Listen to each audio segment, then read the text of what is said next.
आज हम शुरू करेंगे रक्तपित्त। तो रक्तपित्त का इंट्रोडक्शन देखेंगे। इस व्याधि का वेग अति तीव्र होता है। पहले रक्तपित्त क्या होता है? जब शरीर में अपना जो रक्त है उसका द्रव गुण बहुत ज़्यादा बढ़ जाता है, फिर उसकी वजह से स्रोतसों से रक्त शरीर से बाहर आने लग जाता है, उसको रक्तपित्त कहते हैं। ठीक है।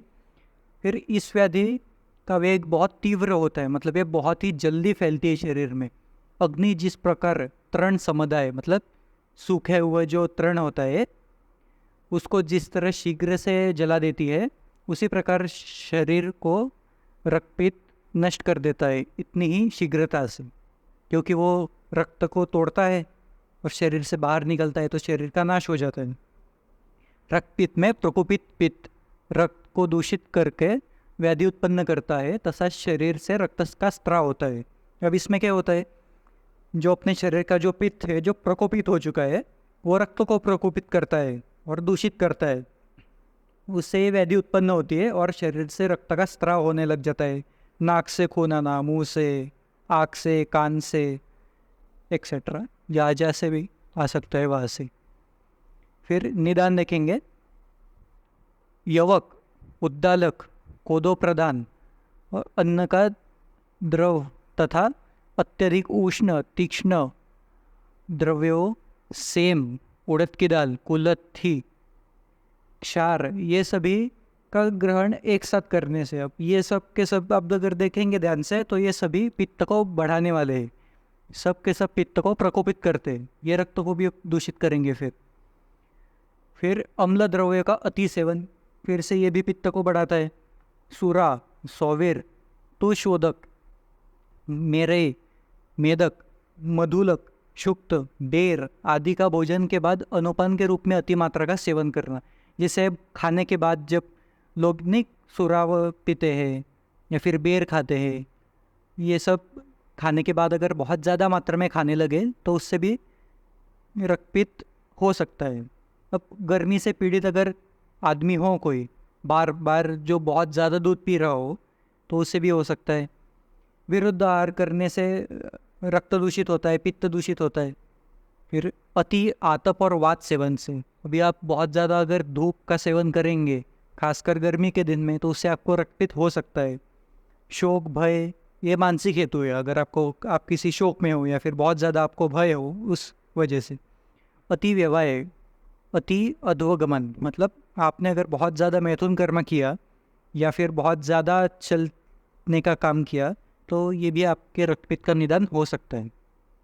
फिर इसका संप्राप्ति चक्र देखेंगे। अब सबसे पहले निदान सेवन होगा जो पित्त को वर्धन करेगा। फिर उससे पित्त प्रकोपित होगा। पित्त और रक्त ये सधर्मी है दोनों, आश्रय आश्रय संबंध है इन दोनों का। तो पित्त अगर दूषित हुआ तो रक्त भी दूषित होगा। फिर रिक्त, पित्त और रक्त का संयोग होगा। फिर धातुओं का पित्त की ऊष्मा से पिघलकर द्रव का स्त्रवण, मतलब क्या होगा, पित्त बहुत ज़्यादा बढ़ गया है, मतलब उसकी ऊष्मा भी बहुत ज़्यादा बढ़ जाएगी। उससे क्या होगा, जो आपका धातु है वो पिघलने लग जाएगी और द्रव जो है वो बहुत ज़्यादा बढ़ जाएगा। फिर उससे रक्तवाहिनियों में रक्त की वृद्धि हो जाएगी, क्योंकि रक्त का द्रव जो गुण है वो बहुत ज़्यादा बढ़ गया है। दूसरे गुण नहीं, द्रव गुण बहुत ज़्यादा बढ़ा है रक्त का, इस वजह से। फिर रक्त का ऊर्ध्व, अध तथा समस्त रोमकूपों से निसरण, मतलब ऊपर के मार्ग जैसे कान, नाक, मुंह, आँख, यहाँ से रक्त का स्राव होगा। अध मतलब गुदा से, लिंग से, योनि से, यहाँ से रक्त का स्राव होगा। और रोमकूप से, आपके शरीर पे जितने भी रोम हैं वहाँ से, और से रक्त बहेगा और ऐसे रक्तपित्त का रोग उत्पन्न हो जाएगा। फिर इसके संप्राप्ति घटक देखेंगे। इसमें पित्त दोष दूषित होगा, रक्त व स्रोदस की बीमारी है। विमार्ग गमन, मतलब रक्त को जहाँ जाना चाहिए वहाँ पे ना जाके दूसरे ही मार्ग से उसका गमन होगा। अग्नि की दुष्टि होगी इसमें। फिर रस, रक्त और दूसरी जो धातुआ अग्नि है वो दुष्ट होगी। फिर इसका दूष्य रक्त धातु रहेगा। अधिष्ठान यकृत प्लीहा, क्योंकि यकृत और प्लीहा रक्त व स्रोतस के महामूल है, मतलब ये मूल है ना। फिर इसका स्वभाव आशुकारी रहेगा और एक कृत साध्य रहेगा स्वभाव से, मतलब ये जल्दी ठीक नहीं होगी ये व्याधि। फिर अब इसके भेद शुरू होंगे। रक्त स्त्राव के गमन के आधार पर। अब रक्त का स्त्राव कहाँ से हो रहा है उस बेद पे। अब अगर ऊर्ध्व भाग से मतलब आँख, नाक, मुंह, कान से अगर खून बह रहा है तो ये कफ अनुबंधी है, क्योंकि अगर आप देखेंगे तो हृदय के ऊपर कफ का भाग रहता है, कफ का स्थान रहता है। यहाँ से अगर रक्त का स्त्राव हो रहा होगा तो वो ऊर्ध्व यानी कफज रक्तपित्त इसे कह सकते हैं। अधो रक्तपित्त में अधोभाग से रक्त का स्त्राव होगा, जैसे लिंग से, गुदा से, योनि मार्ग से अगर रक्त बह रहा है तो वो अधोगत रक्तपित्त है। और उभयगत मतलब यहाँ पे ऊर्ध्व और अधो दोनों भाग से बहेगा, और जो आपके शरीर का जो रोम है वहाँ से भी रक्त बहेगा। फिर इसके पूर्व रूप देखेंगे अंगसाद। आपका पूर्ण अंग में पेन होगा। फिर शीत सेवन की कामना मतलब आपको ठंडी चीज़ें खाने की बहुत इच्छा होगी।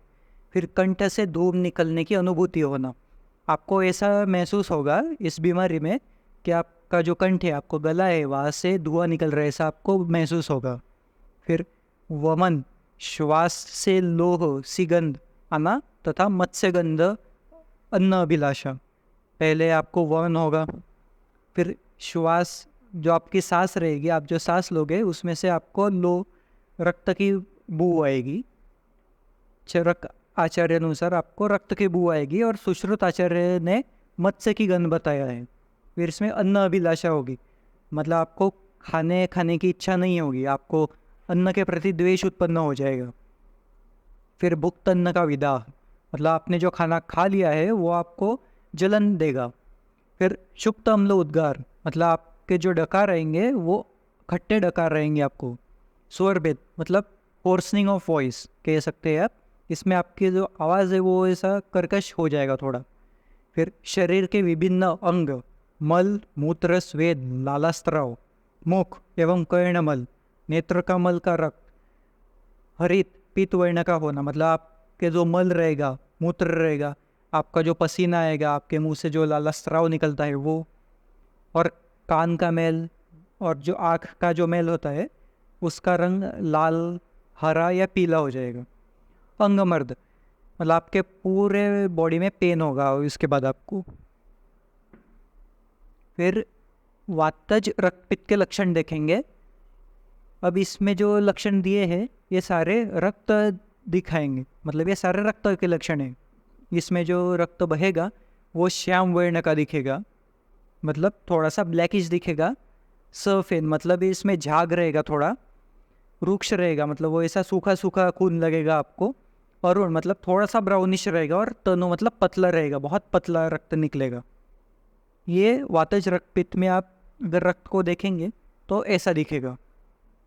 फिर पित्तज रक्तपित्त में क्या होता है, उसका जो रक्त होता है वो कृष्ण वर्ण मतलब डार्क ब्लैक रहता है। यहाँ नीचे भी आप देख सकते हैं अंजन की आभायुक्त लिखा है, मतलब अंजन की आभायुक्त मतलब अंजन कैसे जो बहुत डार्क ब्लैक रहता है उस प्रकार से आपका रक्त रहेगा। गृह धूम के समान मतलब आपको ऐसे स्मोकिंग जैसा रक्त रहेगा, और गोमूत्र के समान रहेगा वो। फिर कफज रक्तपित्त के लक्षण देखेंगे तो ये सांद्र रहेगा, मतलब रक्त जो आपका रहेगा वो गाढ़ा हो जाएगा, पांडु वर्ण का हो जाएगा, मतलब थोड़ा सा येल्लोइश दिखेगा। स्नेह युक्त रहेगा मतलब बहुत ज़्यादा रुक्ष नहीं रहेगा, पिछिल रहेगा, पिछिल मतलब ऐसा चिपचिपा भी रहेगा, और कफ युक्त रहेगा, उसमें मतलब श्वेत रंग का स्त्राव भी आएगा। फिर ऊर्ध्वगत रक्तपित्त देखेंगे, ये सांद्र, पिछिल, पांडु एवं सकफ रक्तपित्त की प्रवृत्ति होगी। मतलब जो ऊर्ध्वगत रक्तपित्त है ये पूरा कफज रक्तपित्त है, बस इसमें रक्त मुख से, नासिका, नेत्र और कर्ण से आएगा, ये ऊर्ध्व रक्तपित्त के लक्षण है। फिर अधो मतलब नीचे के भाग से जो रक्त आएगा वो वातज है। ये हमने लक्षण पढ़े थे, श्यावर्ण, अरुण वर्ण, तनु, रुक्ष और फेन। और ये सब गुदा, मेढ्र यानी लिंग से, बेनिस से और तथा योनि से अगर स्त्राव हो रहा होगा तो ये अधोगत रक्तपित्त में आ जाएगा। अब उभयगामी रक्तपित्त देखेंगे। उभयगामी मतलब वात और कफ दोनों के लक्षण दिखेंगे इसमें रक्त ऊर्ध्व भाग से भी बाहर रहेगा, अधो भाग से भी बाहर रहेगा। मतलब हमने जो यहाँ पे देखा ये नासिका, मुख, नेत्र और कर्ण यहाँ से भी बाहर रहेगा, और गुदा, मेढ्र, योनि यहाँ से भी बाहर रहेगा उभयगामी में, और आपके रोमकूप से भी बाहर रहेगा।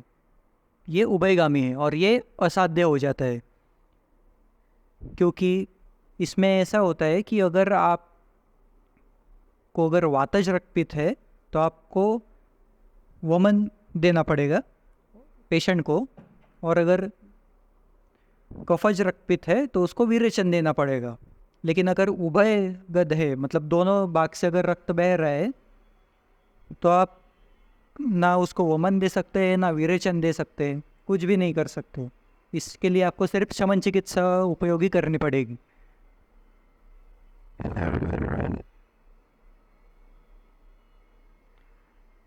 फिर इसकी साध्य असाध्यता देखेंगे। जो रक्तपित्त एक दोष से अनुगत होता है वह साध्य होता है, मतलब अगर सिर्फ वातज है या फिर सिर्फ पित्तज है या फिर सिर्फ कफज है तो ये साध्य में जाएगा। अगर एक मार्ग से अगर रक्त बह रहा है, एक तो ऊतुवन है तो अधो से, तो ये साध्य। उपद्रव रहित होगा, मतलब अगर इसमें कोई कॉम्प्लिकेशंस नहीं आए तो भी ये साध्य है। फिर याप्य कौन से है? वातज रक्तपित्त याप्य है, क्योंकि वातज रक्तपित्त में अधोभाग से खून निकल रहा है, इसमें आपको वमन देना पड़ेगा है। ये अगर आप वमन देंगे, देखिए यहाँ पे क्या लिखा है, अधो रक्तपित्त याप्य होता है, अधोगत रक्तपित्त में वमन कर्म करना चाहिए, पित्त के निष्कासन के लिए वमन श्रेष्ठ नहीं है। आप अगर रक्तपित्त देखेंगे तो उसमें एक तो कफज है या वातज है, दोनों के साथ पर पित्त जुड़ा ही है। लेकिन जब आप कफज का करेंगे तो विरेचन तो श्रेष्ठ चिकित्सा है पित्त की, तो पित्त तो निकल जाएगा। लेकिन वातज में जब आप वमन देंगे तो वमन पित्त निकालने के लिए श्रेष्ठ चिकित्सा नहीं है, इसलिए ये याप्य में चला जाता है। फिर असाध्य रक्तपित्त कौन सा रहेगा? जो उभयगामी रहेगा, मतलब दोनों भाग से रक्त निकलेगा, ऊर्ध्व से भी अधो से भी, ये असाध्य में चला जाएगा। इसमें आप कुछ नहीं कर सकते, बस इसमें आप शमन चिकित्सा दे सकते हैं। उसमें भी काष्ठ औषधि में आप इसका उपयोग नहीं कर सकते। इसमें आपको रस औषधि में जाना पड़ेगा, स्वर्ण, पारत, ये सब आपको यूज़ करना पड़ेगा, क्योंकि स्वर्ण ये षड्रस होता है इसमें, इसीलिए कोई भी काष्ठ औषधि में षड्रस नहीं होता है। फिर इसके उपद्रव रखेंगे, कॉम्प्लिकेशंस। अगर रक्तपित्त के बाद अगर किसी को दुर्बलता आती है शरीर में, श्वास लेने में तकलीफ होगी, खांसी आएगी, फीवर आएगा, उल्टियाँ होगी, मद मतलब अल्कोहल पीने के बाद जैसा आदमी को लगता है वैसा लगेगा, तंद्रा आएगी, जलन होगी पूरे शरीर में, मूर्छा आएगी, बार बार बेहोश हो जाएगा, खाना खाने के बाद उसको जलन होगी और धैर्य बिल्कुल नहीं रहेगा। ये सब उसके उपद्रव है। अगर ये उपद्रव आ गए तो ये भी असाध्य में चली जाती है व्याधि। Thank you.